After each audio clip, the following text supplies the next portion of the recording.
कि जो first year आपका अपनी तैयारी का होगा, जो आप 365 दिन लगाओगे, जो फर्स्ट ईयर आपकी तैयारी का है, उसमें आप डेप्थ में जाने की बजाय, कॉन्सेप्ट बनाने के लिए आपको डेप्थ में नहीं जाना है, आपको उसके बेसिक इंट्रोडक्शन के साथ जाना है।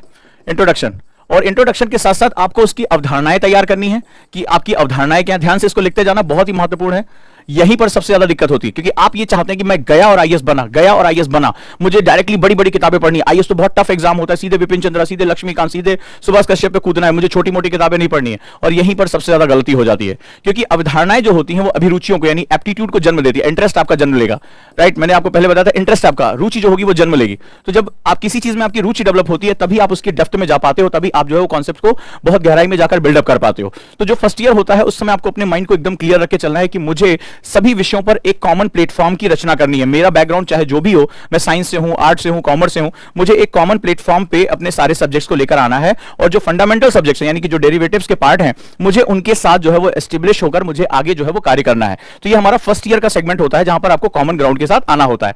तो यहां पर हमें आगे क्या करना होगा, टाइम टेबल कैसे बनाना होगा। तो इस पर्टिकुलर सेक्शन में 4 to 5 आवर्स की आपको जरूरत पड़ेगी। सबसे पहले फंडामेंटल 5, कौन से फंडामेंटल 5 आपको पढ़ने होंगे।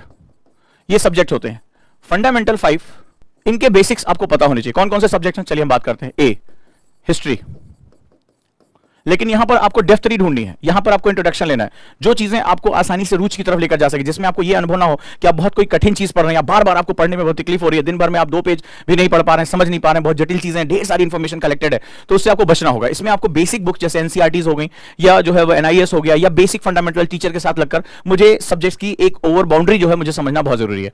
तो हिस्ट्री हो गया, बी सब्जेक्ट आपका हो गया जिसको हम लोग बोलते हैं जियोग्राफी, बेसिक जियोग्राफी, बेसिक्स।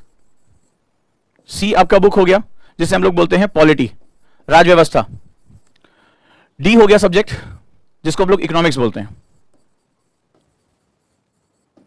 और ई सब्जेक्ट हो गया जिसे हम लोग बेसिक साइंस बोलते हैं, नॉट टेक्नोलॉजी नहीं, बेसिक साइंस, सिंपली विज्ञान की क्या परिभाषा है। अब ह्यूमैनिटी वाले बच्चे के लिए अगर सीधे साइंस एंड टेक में अगर मैं डाल दूंगा, उसको जेनेटिक्स के बारे में बात करूंगा, उससे मैं जो है जीन इंजीनियरिंग के बारे में बात करूंगा, तो वो घबरा जाएगा, ठीक है। उससे मैं बड़ी बड़ी बातें, ज्योग्राफी के बड़े बड़े फंडामेंटल्स पूछना शुरू करूंगा, तो उसको घबराहट होने शुरू हो जाएगी।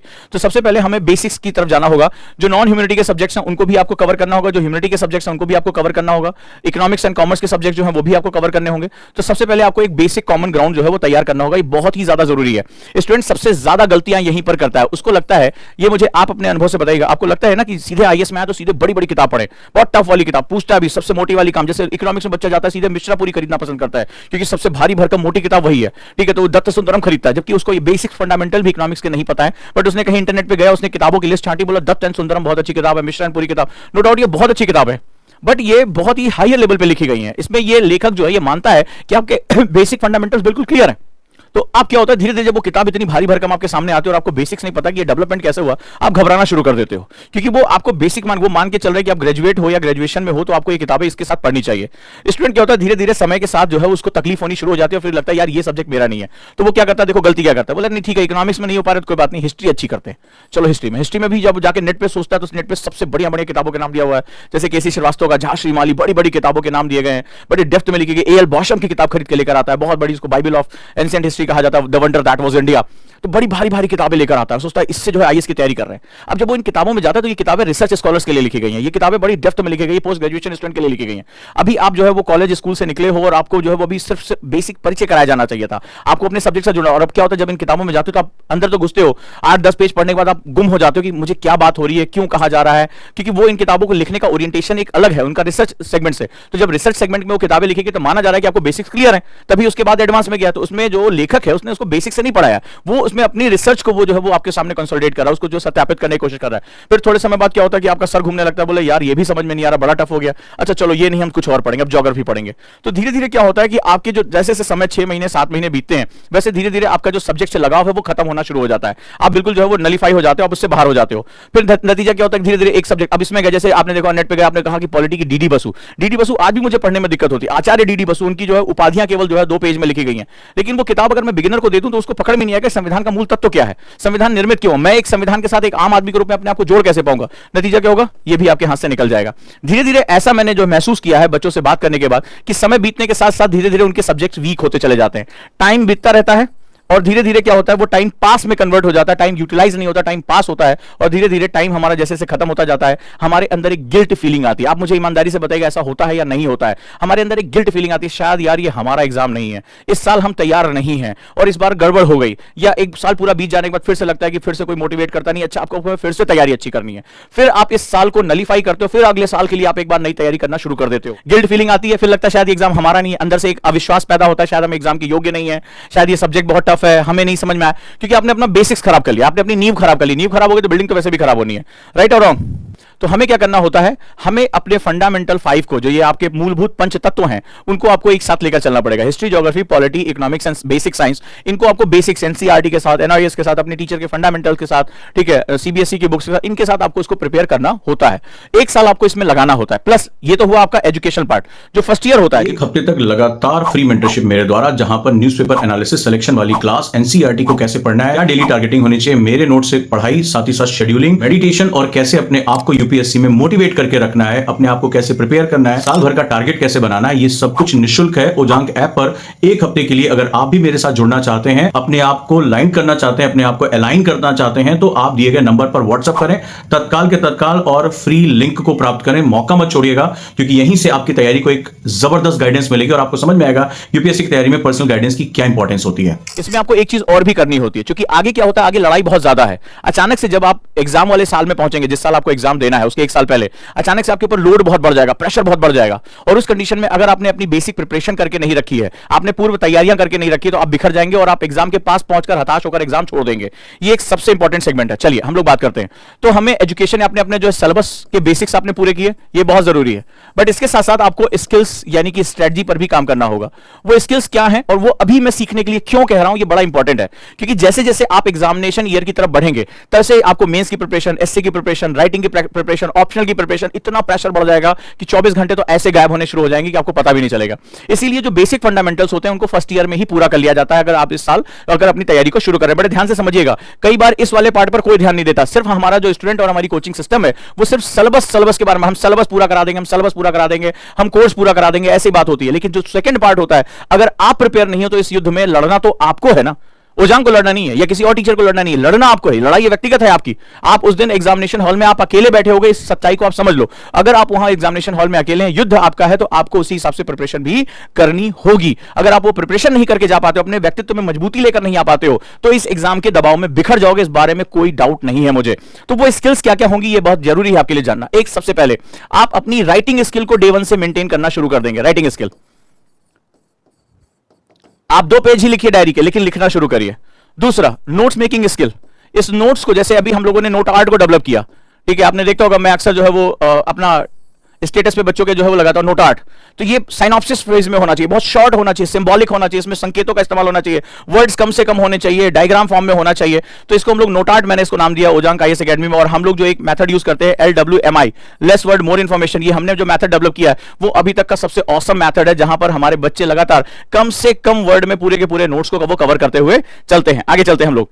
तो ये बेसिकली राइटिंग स्किल हो गई, नोट्स स्किल हो गई, इसके बाद रीडिंग स्किल हो गई। आप बुक्स को पढ़ने की स्किल ही होती है, और इसके साथ हम लोग बोलते हैं WPM, यानी वर्ड पर मिनट। आप जितनी तेजी से पढ़ेंगे, जितनी एक्यूरेटली पढ़ेंगे, उतनी ज्यादा किताबें पढ़ पाएंगे, उतने ज्यादा नोट्स को रिवाइज कर पाएंगे। ये एक बहुत ही इंपॉर्टेंट मेथड होता है। इसके साथ साथ अगली जो सेगमेंट्स होता है वो होता है रिवीजन स्किल। आप सोचेंगे सर रिवीजन की भी स्किल होती है? जी हां, रिवीजन की भी स्किल होती है, और ये बहुत ही इंपॉर्टेंट स्किल होती है, राइट। रिवीजन स्किल, ये हमें जो है वो कुछ चीजें ऐसी हैं जो हमें डेवलप करना होता है। इसके साथ साथ health and meditation, mental health और फिजिकल हेल्थ, ठीक है, हेल्थ एंड मेडिटेशन। क्योंकि अंत में जब आप घबराएंगे, आपकी एंजाइटी बढ़ेगी, आपको पसीना आना शुरू होगा, आपको थकान होगी, अंदर से जो है ब्लड प्रेशर ऊपर नीचे होगा, तो उस समय आपका जो दिमाग है उसको अगर आपने जितना ज्यादा ट्रेन किया होगा, जितना ज्यादा ट्रैंक्विल होंगे, शांत होंगे, आप जो है वो गंभीर होंगे, उतना ही ज्यादा जो है वो आसान हो जाएगा आपके इससे साथ निकलना। ये स्किल मैं फर्स्ट ईयर में क्यों कह रहा हूं, ये भी जानना बड़ा जरूरी है, क्योंकि सेकंड ईयर में मैंने बताया ना, रश आवर शुरू हो जाएगा। अचानक से जैसे आप एग्जाम के पास पहुंचते जाओगे, धीरे धीरे आपके ऊपर लोड इतना बढ़ना शुरू हो जाएगा। एक तो पीछे से पड़ी गई चीजों को रिवाइज करना, अगली चीजों पे अपनी एक्सपर्टीज लेकर आना, ढेर सारे मेंस के गेटवे खुल जाएंगे, तमाम तरह की चीजें होंगी, और वहां पर आप स्किल्स के लिए अपना टाइम नहीं दे पाओगे। होता क्या है कि ज्यादातर जो अनट्रेन्ड स्टूडेंट होते हैं, जो उजांकियंस नहीं है, जिनको ये सिर्फ सिलेबस, कोर्स, इनके बारे में बताया जाता है, वो सोचते हैं स्किल्स का हमें क्या लेना देना। मैं आपको एक एग्जांपल देता हूं, मैं कई बार भी एग्जांपल सेमिनार में, मैंने गोरखपुर सेमिनार में भी एग्जांपल दिया, फिर से आपको एक एग्जांपल देता हूं, ठीक है। मान लीजिए आपने एक बहुत मोटा सा नोट्स बनाया, ठीक है, इतना मोटा आपने नोट्स बनाया, पूरा लिखा, सुंदर सुंदर सुंदर सुंदर। ये उस समय चला करता था जब एक एक महीना यूपीएससी मेंस का एग्जाम हुआ करता था। शायद आपको पता होगा, बहुत लंबे समय तक यूपीएससी मेंस का पेपर हुआ करता था, बड़े गैप मिला करते थे। लेकिन आज की डेट में एक मॉर्निंग शिफ्ट में पेपर होता है और एक इवनिंग शिफ्ट में पेपर होता है। बीच के 2 घंटे के गैप में, 3 घंटे गैप में हाथ पैर कांप रहे होते हैं। 3 घंटा लिखने के बाद शरीर में जान नहीं बची होती है। अब आप अंदाजा लगे क्या ये पॉसिबल और डेली पेपर हो रहा है, आज 2 हुआ, फिर कल 2, फिर 2-3 दिन के बाद हाथ पैर काम नहीं करना होता है, नींद पूरी नहीं होती, आंखें सूज जाती हैं। जो लोग मेंस का एग्जाम देकर आते हैं उनसे पूछो उनकी क्या हालत होती है। और ऐसी कंडीशन में क्या पॉसिबल है कि आप इतना मोटा नोट्स जो है वो रिवाइज कर पाए? आप मुझे ईमानदारी से बताइए, क्या सुबह शाम पेपर देने के बाद आपके अंदर इतनी इच्छा शक्ति बचेगी कि आप वो पूरे नोट्स जो है रात भर में उठाकर पढ़ें और कल 6 घंटा जो है राइटिंग करके आए? पॉसिबल है? नहीं है पॉसिबल। तो ऐसी कंडीशन में जो नोट्स की परंपरागत मेथड आपको बताया जाता है वो वहां पर फेल हो जाता है, वो वहां काम नहीं करता। जो ट्रिकी मेथड है, साइनॉप्सिस है, जो ट्रिक मेथड है जिसको आप इजीली रिवाइज कर सकते हो, आपकी दीवारों पे चिपके हुए हैं, आपने क्विक देखा और उसको याद कर लिया, वो बहुत इंपॉर्टेंट होता है। आगे चलकर जो नोट आर्ट होता है या एलडब्ल्यूएमआई होता है वो आपके रिवीजन स्किल के साथ आकर जुड़ जाता है। और अगर आप रिवीजन नहीं करोगे तो आप चाहे जितने घंटे पढ़ते हो, अगर आप उसको एग्जाम से पहले प्रॉपर्ली रिवाइज कर पाने की टेक्निक नहीं डेवलप कर पाते हो तो एग्जाम में ऐसे माथे पे सर मारोगे कि 2 पॉइंट आ रहे हैं, 2 पॉइंट और याद आ जाते तो मैं ये आंसर पूरा कर लेता। और वहां ऐसा होता है, राइट है दोस्तों। तो ये बहुत इंपॉर्टेंट सेगमेंट होता है जहां पर मैं आपसे बात करने जा रहा हूं। तो मैंने आपको बताया कि फर्स्ट ईयर में आपको फंडामेंटल 5 और प्लस स्किल्स, यही आपको सबसे ज्यादा फोकस करना है, क्योंकि इस दौरान आप थोड़ा रिलैक्स होते हैं, इसीलिए स्किल पे अपना टाइम देते हैं। आपको क्या लगता है ये बहुत आसान काम है कि आप गए और अचानक से अपनी जिंदगी भर की जो नोट्स बनाने की परंपराओं में जो पैराग्राफ लिख रहे थे अचानक से कोई बहुत बड़ा चेंज कर? It is time taking process, में समय लगता है। आपको क्या लगता है अचानक से जो है आपकी किताब पढ़ने की स्पीड अपने आप बढ़ जाएगी, आपने चाबी भरी बट नहीं, इट टेक्स टाइम, इसमें समय लगता है, क्योंकि ये स्किल्स हैं, ये पूरी जिंदगी भर आपके काम आने वाली चीजें। आपको क्या लगता है कि रिवीजन की जो आपकी मैथोलॉजीज है उसमें आपको अपने व्यक्तित्व के अगेंस्ट जाकर, अलग तरीके से जाकर आप एक नई रिवीजन की टेक्निक को डेवलप करेंगे? क्या ये पॉसिबल है? तो इस तरह से अगर हम लोग देखें तो हमें इन सब चीजों को डेवलप करने में अच्छा खासा समय लगता है। इसीलिए 1 साल का समय मैंने फंडामेंटल 5 यानी 5 सब्जेक्ट और स्किल्स पर फोकस किया है।